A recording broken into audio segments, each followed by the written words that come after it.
Fellow citizens, pardon me, allow me to ask, why am I called upon to speak here today?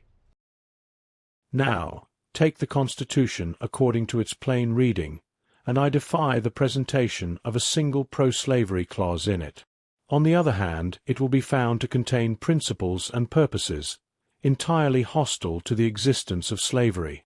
I have detained my audience entirely too long already. At some future period, I will gladly avail myself of an opportunity to give this subject a full and fair discussion. Allow me to say, in conclusion, notwithstanding the dark picture I have this day presented of the state of the nation, I do not despair of this country. There are forces in operation which must inevitably work the downfall of slavery. The arm of the Lord is not shortened, and the doom of slavery is certain. I, therefore, leave off where I began with hope, while drawing encouragement from the Declaration of Independence, the great principles it contains, and the genius of American institutions.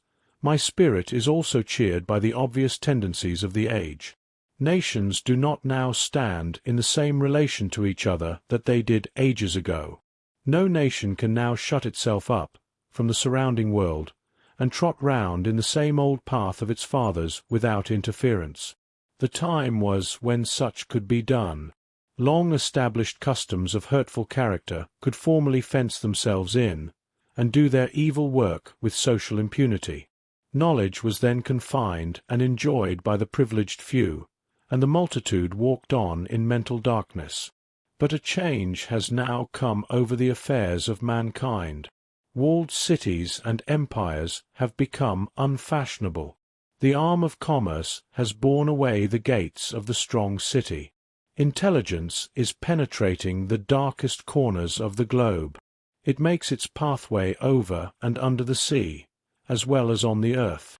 Wind, steam, and lightning are its chartered agents. Oceans no longer divide, but link nations together.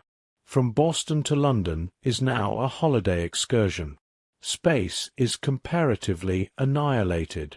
Thoughts expressed on one side of the Atlantic are distinctly heard on the other.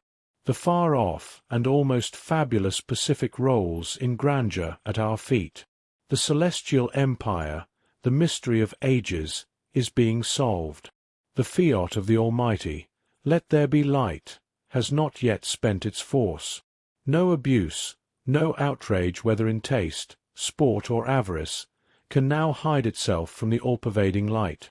The iron shoe and crippled foot of China must be seen, in contrast with nature.